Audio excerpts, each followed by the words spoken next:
तो last lecture में हम लोगों ने बहुत सारी बातें करी। खास करके हमने वेक्टर्स को कैसे लिखते हैं ये समझा, वेक्टर के रिप्रेजेंटेशन के बारे में बात करी, और भी है ना। मैं फिर से बोल देता हूँ क्या क्या हम लोगों ने अब तक सीख लिया है। अब तक हम लोगों ने कंप्लीट किया है वेक्टर किसे कहते हैं, यानी कि इंट्रोडक्शन ऑफ वेक्टर। उसके बाद हम लोगों ने बात करी वेक्टर के एग्जाम्पल्स कौन कौन से हैं, फिर वेक्टर लिखने के लिए क्या क्या करते हैं। तो आपको मैंने दो तरह के रिप्रेजेंटेशन बताए वेक्टर्स के, एक था अल्फाबेटिकल और दूसरा था ज्योमेट्रिकल। तो मैंने दोनों बताया।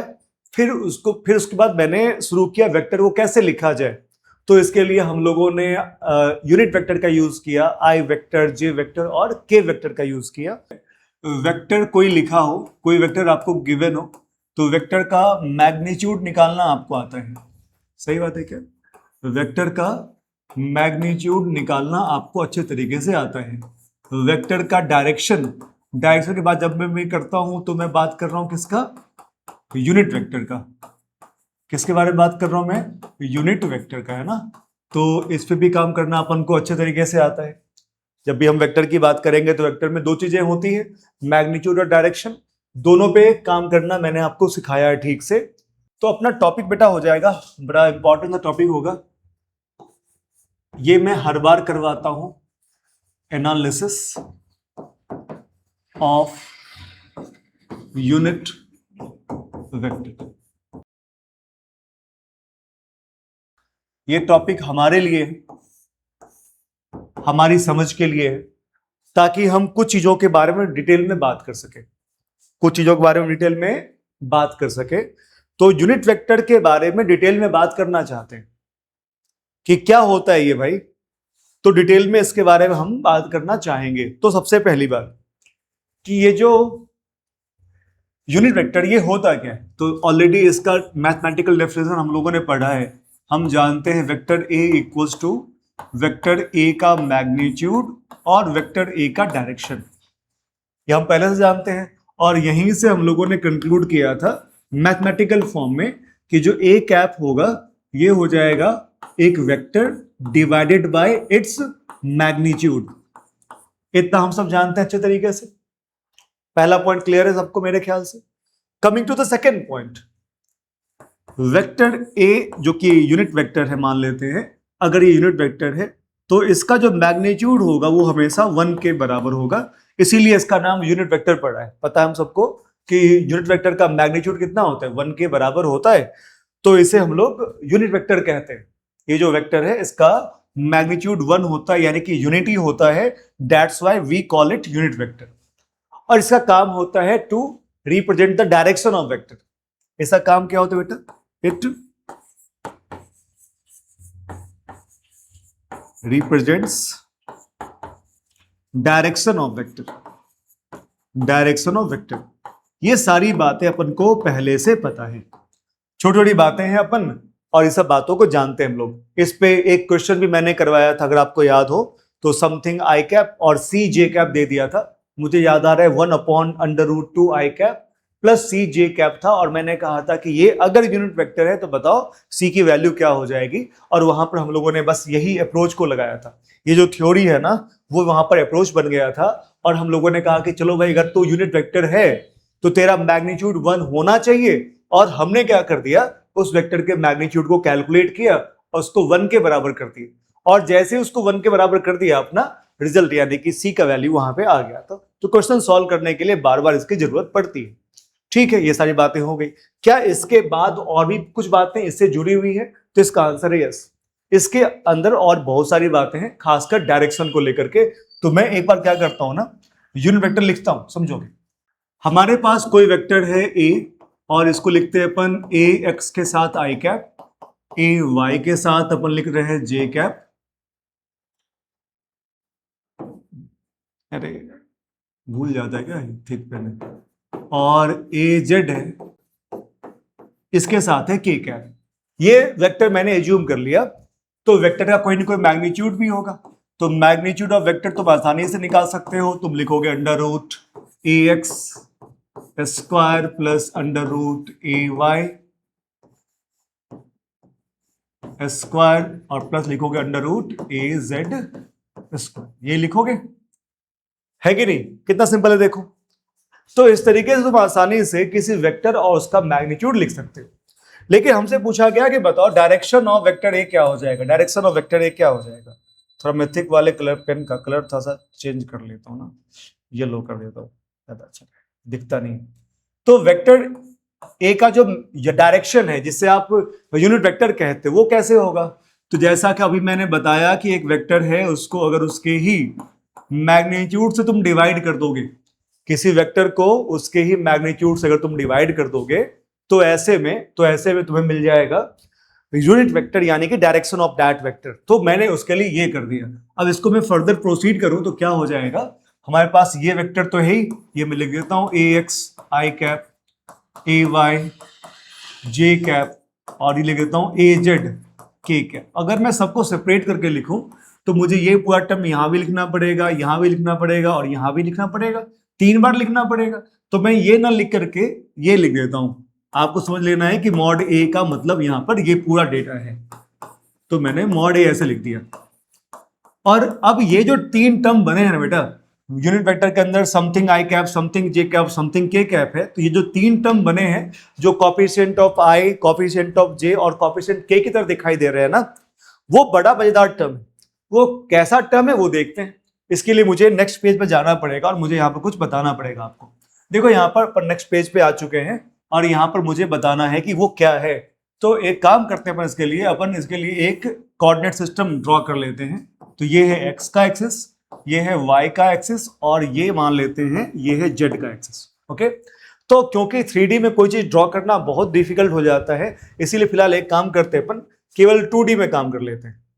ओके, केवल 2D में काम कर लेते हैं। मान लेते हैं हमारे पास केवल 2 ही चीज है, मतलब ax और ay है। तो मान लो कि एक कोई वेक्टर है, तो वेक्टर आ जाएगा xy प्लेन में, ये कोई वेक्टर हो जाएगा। ये वेक्टर है जो जिसे मैं a लिख रहा हूं, इसका मैग्नीट्यूड बेटा देखना ये मैग्नीट्यूड है। और ax कौन सा हिस्सा है, तो जैसा हम लोगों ने परपेंडिकुलर ड्रॉप किया था, याद है आपको? तो मैंने बताया था देखो यहां से यहां तक जब आप जाओगे और फिर यहां से यहां जाओगे, याद है ये राम कहानी समझाई थी आप लोगों को, कहा था आप लोगों के देखो जब भी कोई वेक्टर हमारे सामने होगा ना तो अपन को इसके टेल से हेड तक जाना होता है और हमेशा एक्स के पैरेलल और आप वाई के पैरेलल मूव करते हो। ऐसे में ये जो मिलता है इसे आप एक्स कंपोनेंट कहते हो और ये जो मिलता है इसे आप वाई कंपोनेंट कहते हो। सही है कि नहीं? आप चाहो तो ए एक्स को यहां रहने दो और ए वाई को आप यहां ड्रॉ कर सकते हो। देखो तो ये ड्रॉ कर दिया, जैसा ये वेक्टर है वैसा ये वेक्टर यहां भी ड्रॉ कर दिया। तो हमारे पास ए एक्स और ए वाई वेक्टर, ए एक्स ये है, ए वाई ये है। आप ए वाई को यहां भी बता सकते हो, यहां भी बता सकते हो, दोनों का मैग्नीट्यूड भी सेम है, डायरेक्शन भी सेम है, तो कोई फर्क नहीं पड़ता। तो हमारे पास ये है ए वाई। अब मैं आपको 2 चीजें बताता हूं। ये जो ए वेक्टर है, ये एक्स के साथ मान लेते हैं अल्फा एंगल बनाने वाला है। कितना एंगल बनाएगा? Alpha angle. और y के साथ मान लेते हैं कि ये एंगल बेटा बीटा हो जाए। सपोज ऐसा मान लिया जाए कि ये जो वेक्टर है ये x एक्सिस के साथ अल्फा एंगल बनाता है और y के साथ बीटा एंगल बनाता है। तो एक बार मुझे बताओ कि cos ऑफ अल्फा की वैल्यू क्या हो जाएगी। आपके पास राइट एंगल ट्रायंगल है, मुझे 2 चीजें चाहिए यहां पर। पहली जानकारी चाहिए cos ऑफ अल्फा के बारे में, सेकंड जानकारी चाहिए cos ऑफ बीटा के बारे में। एक बार आप मुझे बता दो cos ऑफ अल्फा और cos ऑफ बीटा क्या हो जाएगा इस डायग्राम से। सबके सामने डायग्राम है और सिंपल ट्रिग्नोमेट्री का ये क्वेश्चन है। Base upon hypotenuse, cos alpha क्या हो जाएगा? Base upon hypotenuse. तो इस ट्रायंगल में जब अल्फा इसे बोलेंगे तो ये हो जाएगा बेस, तो ये हो जाएगा ए एक्स अपॉन मॉड ए। क्या हो जाएगा देखो तो ये हो जाएगा ए एक्स अपॉन मॉड ऑफ ए। सही है। कॉस बीटा कितना हो जाएगा? कॉस बीटा तो ये राइट एंगल ट्रायंगल देखो, या फिर बीटा ये एंगल कह सकते हो, दोनों बात बराबर है। तो मैं तो ये ट्रायंगल देखूंगा, तो इस ट्रायंगल में इस थीटा के लिए ये बेस और ये हाइपोटेनस, तो cos beta base upon hypotenuse, cos beta base upon hypotenuse. तो कॉस बीटा है तो बेस अपॉन हाइपोटेनस, बेस कितना है? ए वाई अपॉन मॉड ऑफ ए। तो ये जो इंफॉर्मेशन है वो देखो बोर्ड पे लिखा हुआ है कॉस अल्फा और कॉस बीटा के बारे में। और वापस जब तुम जाके देखोगे ना पीछे वाले पेज को, जब तुम वापस देखने जाओगे ना तो यहां पर देखो ना बेटा क्या लिखा हुआ है, ए एक्स अपॉन मॉड ए। तो क्या अपन इसे कॉस अल्फा बोल सकते हैं? पिछले पेज में यही देखा ना हम लोगों ने, देखो पिछले पेज में क्या देखा, पिछले पेज में हमारे पास यही तो है, cos alpha A x upon A, cos beta A y upon mod A. तो मैं वही तो यहां लिख रहा हूं, तो मैंने क्या कर दिया, जहां पर ए एक्स अपॉन मॉड ए है उसे कॉस अल्फा बोल देता हूं, इस वाले पार्ट को मैं यहां पर कॉस ऑफ बीटा बोल देता हूं। सिमिलरली जिसको मैंने डायग्राम में नहीं दिखाया बट पैटर्न वही बन रहा है, तो अगर 3D होता तो ये वाला पार्ट भी एग्जिस्ट करता, और इसके बदले आप क्या लिख पाते बेटा, आप लिख पाते कॉस ऑफ गामा। जहां पर आपने अल्फा बीटा गामा क्या बताया है, तो आप बोलोगे here alpha comma beta and gamma are angles in between vector A and x-axis, y-axis and z-axis respectively। मान लो कि आपके पास 3D स्ट्रक्चर है, कोई वेक्टर है, ना तो x में है, ना y में है, ना z में है, तीनों के बीच में कहीं पर है, तो हर एक वेक्टर का x के साथ कोई एंगल होगा, उसे अल्फा नाम दे दिया, y के साथ कोई एंगल होगा, उसे बीटा नाम दे दिया, और z के साथ भी कोई एंगल होगा, उसे हमने गामा नाम दे दिया। तो ऐसे में हमारे पास क्या समझ में आता है कि एक्चुअली जब हम यूनिट वेक्टर लिख रहे होते हैं तो हमारे पास यहाँ का जो टर्म होता है वो कॉस अल्फा के बराबर होता है, यहाँ का टर्म एक्चुअली में कॉस बीटा के बराबर हो रहा होता है, और यहाँ का जो टर्म है वो एक्चुअली में कॉस गामा के बराबर हो रहा होता है। इसका मतलब ये हो गया कि हम चाहे तो इस पूरे को दोबारा लिख सकते हैं अच्छे तरीके से, और वो क्या लिख सकते हैं, अपन लिख पाएंगे यूनिट वेक्टर को, अब लिख पाएंगे बेटा कॉस अल्फा आई कैप, कॉस बीटा जे कैप और कॉस गामा के कैप। बिल्कुल इस तरीके से डायरेक्ट भी लिख सकते हैं। ये कब लिखोगे, या तो आपको इस फॉर्मेट में कुछ पूछा जाए तो आप ऐसा लिख देना, अरे अगर आपको इस फॉर्मेट में कुछ पूछा जाए तो फिर आप ऐसा लिख लेना, सही है क्या। या फिर क्वेश्चन में अल्फा बीटा गामा दे और आपसे कोई यूनिट वेक्टर पूछ ले, आपसे कोई ज्योमेट्रिकली अल्फा बीटा गामा, क्योंकि अल्फा बीटा गामा एंगल्स है, वेक्टर का एंगल्स है with X axis, Y axis and Z axis. अगर डायरेक्ट आपको ये इंफॉर्मेशन दे दिया जाए, फिर आपसे कोई यूनिट वेक्टर पूछे तो आराम से आप इसके साथ काम कर सकते हैं। तीसरा जो इंपॉर्टेंट पॉइंट यहां पर ये आता है कि अगर आपसे पूछा जाए कि बताओ cos alpha cos beta cos gamma के बीच में कोई रिलेशन है क्या, बोलोगे बिल्कुल रिलेशन है भाई। क्या रिलेशन है, देखो अगर ये यूनिट वेक्टर है तो मैं क्या कह सकता हूं कि यूनिट वेक्टर का मैग्नीट्यूड होगा 1 के बराबर, और ये तो है यूनिट वेक्टर, कंफर्म तो है ही हम लोग, और कंफर्म अगर है तो मुझे बताना कि इसका मैग्नीट्यूड कैसे निकालते हो। तो आप बोलोगे इसका मैग्नीट्यूड निकालने के लिए हम लोग क्या करेंगे, इसका मैग्नीट्यूड निकालने के लिए हम छोटा सा एक काम कर लेंगे, हम क्या लिखेंगे बेटा, देखो तो मॉड ऑफ ए का magnitude equals to under root, आपको पता है ना जब भी कोई वेक्टर आई जे और के के टर्म में होगा, आई जे और के के टर्म में होगा, तो हम क्या करेंगे बेटा, आई का कॉफिशिएंट जो है उसको स्क्वायर करके यहाँ पे रखेंगे, जे के कॉफिशिएंट को उठाएंगे स्क्वायर करके यहाँ रखेंगे, और के का जो कॉफिशिएंट है उसको भी स्क्वायर करके अंदर रखेंगे। तो क्या बच जाएगा, ये बच जाएगा cos square alpha plus cos square beta plus cos square gamma, और ये सब मिलके क्या होना है बेटा 1 के बराबर। अगर तुम इसको स्क्वायर कर भी दोगे तो स्क्वायर रूट हट जाएगा और उधर तो 1 का स्क्वायर ही रह जाएगा, तो cos square alpha plus cos square beta plus cos square gamma equal to क्या हो जाएगा 1। ये रिजल्ट कई बार जरूरत पड़ता है इस रिजल्ट का, जैसे कि कोई एक वेक्टर है वो एक्स के साथ क्या एंगल बना रहा है वो मुझे पता है, वाई के साथ क्या एंगल बना रहा है वो मुझे पता है, तो मैं केवल इतने जानकारी से वो जेड के साथ क्या एंगल बनाएगा बता सकता हूं, क्योंकि अल्फा बीटा मुझे पता है तो एक गामा नहीं पता, बाकी सब तो पता है तो वो निकल जाएगा। या कोई बोले कि एक वेक्टर है वो वाई एक्सिस के साथ और जेड के साथ जो एंगल बना रहा है वो मुझे पता है, तो क्या हम ऐसे में उस वेक्टर द्वारा उस वेक्टर का एक्स एक्सिस के साथ बनने वाला एंगल बता सकते हैं, यानी कि अल्फा बता सकते हैं, तो बिल्कुल बता सकते हैं। यानी कि अब से कोई वेक्टर के साथ 2 एंगल दिया हो तो थर्ड एंगल आप बता सकते हो। आप चाहो तो इसको साइन के टर्म में लिख सकते हो। साइन के टर्म में कैसे लिखोगे देखना, अगर मान लो कोई एक वेक्टर है आपसे पूछा गया कि इसको साइन के टर्म में लिखो तो आप लिखोगे कॉस स्क्वायर अल्फा को साइन के टर्म में, तो साइन स्क्वायर अल्फा हो जाता है 1 माइनस कॉस स्क्वायर अल्फा। अगर आपको ट्रिग्नोमेट्री का रिलेशन याद हो तब, पता है ना, sine square alpha plus cos square alpha equals to 1, तो कॉस स्क्वायर अल्फा हो जाएगा 1 माइनस साइन स्क्वायर अल्फा। ऐसे में आप इसको लिख दोगे 1 माइनस साइन स्क्वायर अल्फा, इसको लिख दोगे 1 माइनस साइन स्क्वायर बीटा, और इसको लिख दोगे 1 minus sine square gamma equals to 1।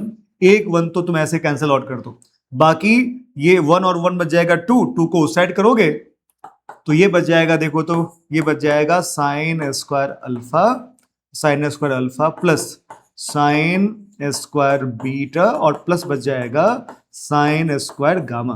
तो दो रिजल्ट हो गए जो आपको ध्यान रखने हैं। कौन कौन सा बेटा? एक ये रिजल्ट और एक ही रिजल्ट।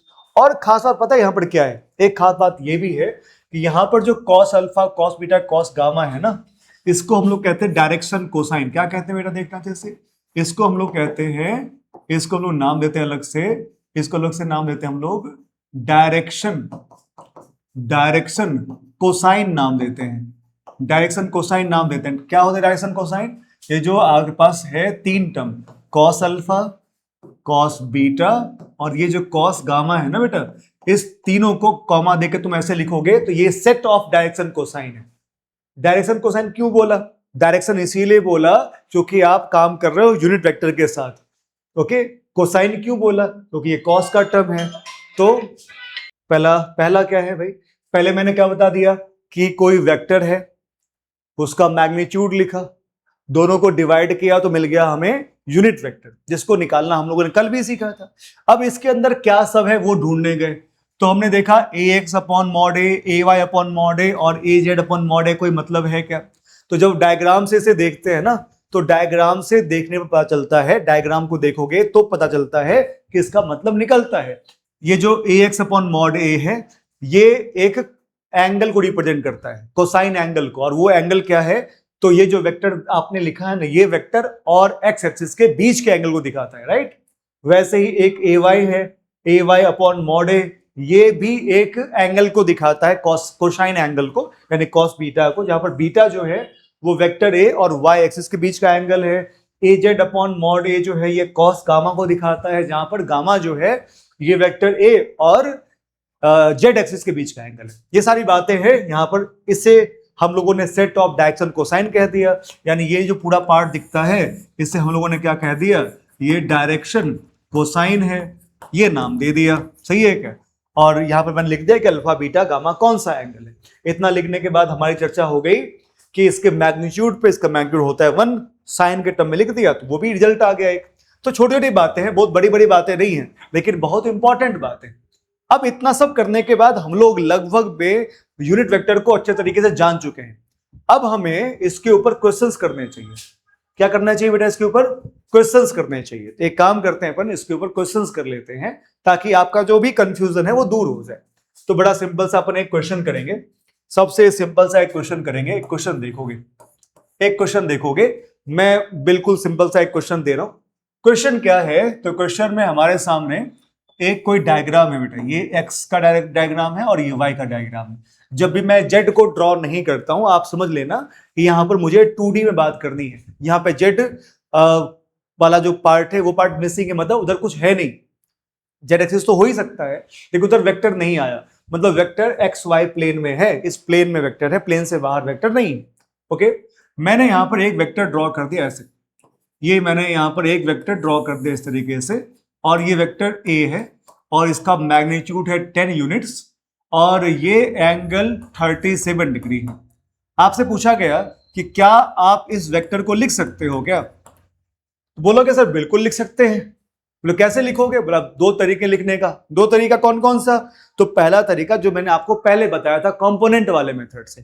तो अपन दोनों मेथड से वेक्टर ए लिखने की कोशिश करेंगे। समझोगे वेक्टर ए को कैसे लिखा जाए। मेथड वन सुनोगे, आप क्या करोगे? इस वेक्टर को, ये जो आपका वेक्टर है जो 10 यूनिट का है और ये एंगल दिख रहा है 37 डिग्री, क्या करोगे आप कहोगे एक काम करो ना सर, यहां पर एक परपेंडिकुलर ड्रॉप कर लो। अब फिर बोलोगे देखो सर यहां पर हमें ना केवल और केवल दो डायरेक्शन चूज करना चाहिए, यहां से यहां आ जाओ और यहां से ऊपर चले जाओ। फिर बोलोगे सर ये एक वेक्टर और दूसरा ये वेक्टर, ये 37 डिग्री है तो ये हो जाएगा 10 ऑफ cos 37 और ये हो जाएगा 10 ऑफ sin 37। और सर देखो ना ये है इस डायरेक्शन में तो ये लिख देंगे आई कैप, और ये है ऊपर के डायरेक्शन में तो ये लिख देंगे जे कैप। और ऐसे में जब आप वेक्टर ए लिखोगे, ये जो वेक्टर ए है ना, इसे आप लिखोगे कितना, आप लिखोगे 10 cos 37 आई कैप, यानी कि ये हो जाता है 8 यूनिट, तो 8 यूनिट आई कैप, और ये हो जाता है 6 यूनिट, तो 6 यूनिट जे कैप। तो आप ये आसानी से लिख दोगे। मैं भी एग्री करता हूं कि इसे आसानी से लिखा जा सकता है। मेरा दूसरा तरीका क्या होगा वो बड़ा इंटरेस्टिंग है, उसको देखना। जो सेकंड मेथड है ना बेटा अपना, उसमें मेरा मन किया कि हम एक काम कर सकते हैं क्या, हम तो ये जानते हैं कि हर एक वेक्टर जो होता है, हर एक वेक्टर जो होता है वो होता है मैग्नीट्यूड एंड डायरेक्शन। हर एक वेक्टर में दो चीजें होती है, एक होता है मैग्नीट्यूड, तो हम मैग्नीट्यूड के बारे में बात करेंगे, और दूसरा होता है डायरेक्शन। तो मैग्नीट्यूड के बारे में हमें हमारे पास ऑलरेडी जानकारी है। देखो ना मैग्नीट्यूड की जानकारी हमारे पास पहले से कितना है भाई, तो इस डायग्राम में मैग्नीट्यूड 10 यूनिट पहले दे रखा है, तो ये तो पहले से पता है अपन को। बात रही डायरेक्शन की, तो डायरेक्शन की जानकारी भी पहले से हमारे पास।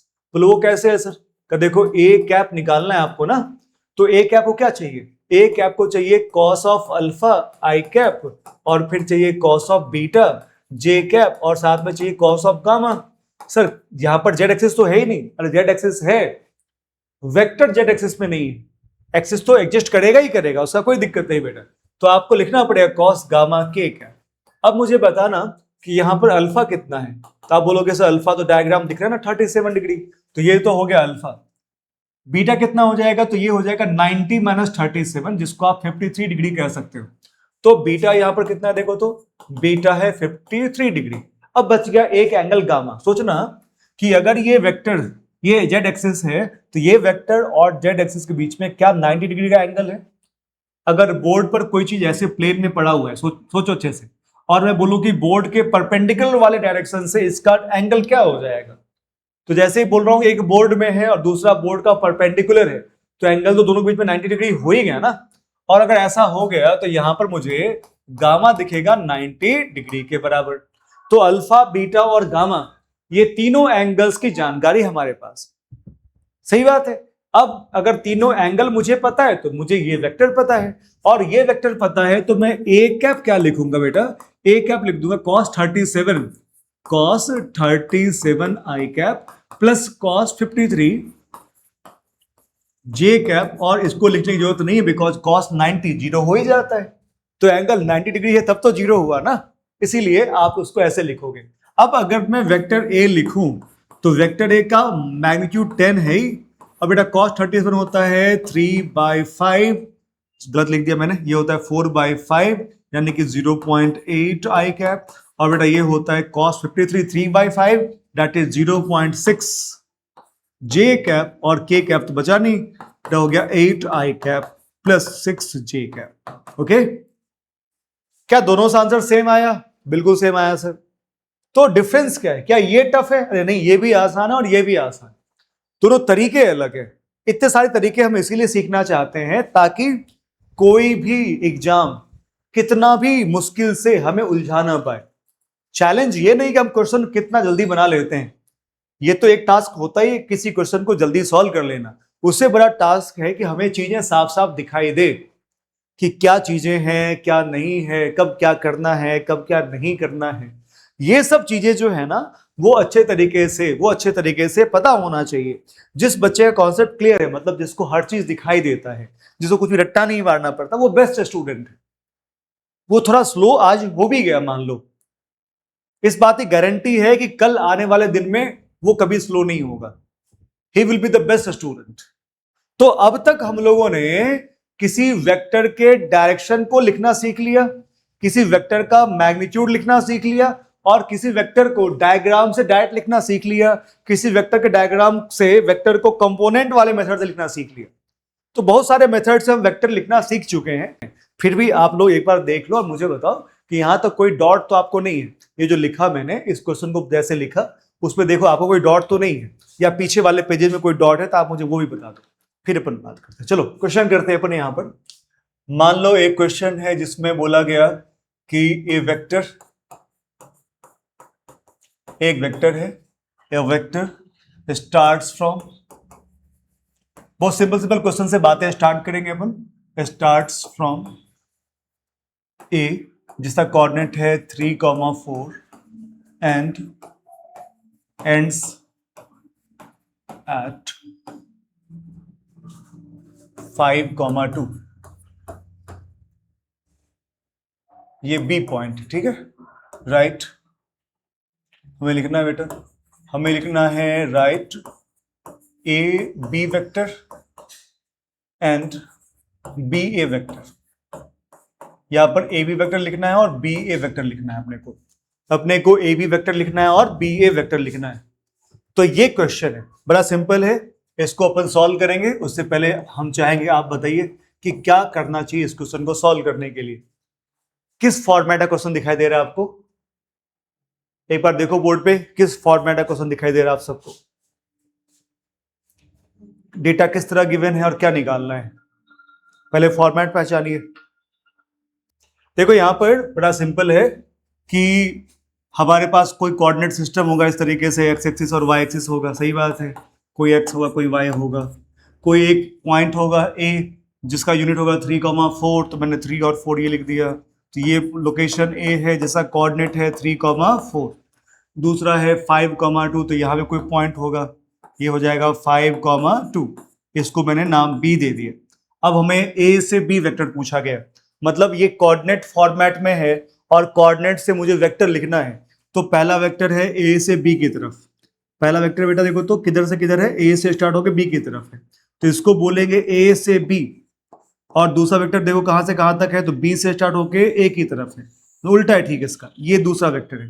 तो दूसरा वेक्टर है बी से ए, तो ये बताया था मैंने, याद आया सबको कि नहीं याद आया? मैंने बताया कि एक वेक्टर ए से बी की तरफ है, दूसरा वेक्टर बी से ए की तरफ है, इसी को लिखना है, तो बारी बारी से हम दोनों को लिखेंगे।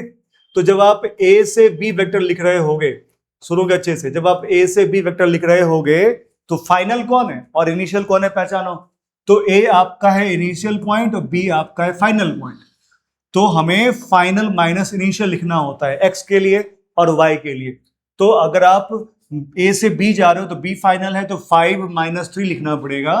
आप लिखोगे x2 - x1, x final minus x initial I cap plus y final minus y initial, तो y फाइनल कितना है 2 - 4, ये क्या हो जाएगा j कैप, और k कैप तो है नहीं यहाँ पर, तो आपके पास बेटा बच जाएगा 5 - 3 कितना 2 आई कैप माइनस 2 j कैप, यही होना चाहिए देखो तो। और अगर आप बेटा, ये तो पहला पार्ट हो गया इसका, अगर दूसरा पार्ट इसका है जिसको आप क्या बोलोगे बी ए वेक्टर ना, तो बी से अगर आप ए वेक्टर निकालोगे तो ऐसे में बी इनिशियल और ए फाइनल हो जाएगा। देखो ठीक से, बी हो जाएगा इनिशियल, ए हो जाएगा फाइनल। तो बी इनिशियल है और ए फाइनल है, तो बी से ए जा रहे हैं तो फाइनल ए है, तो फाइनल माइनस इनिशियल, तो 3 - 5 करेंगे, देखो 3 - 5 आई कैप करेंगे, और यहाँ पर 4 - 2 जे कैप करेंगे, चेक करो। और ऐसा जब आपने किया तो ये हो जाएगा -2 आई कैप और +2 जे कैप। तो ये हो गया बेटा बी से ए वेक्टर, है ना, और ये हो गया ए से बी वेक्टर। क्या आपको अब समझ में आया सबको कि ये क्या कहना चाह रहे थे अपन, क्या क्वेश्चन पूछ रहा था? क्लियर है सबको?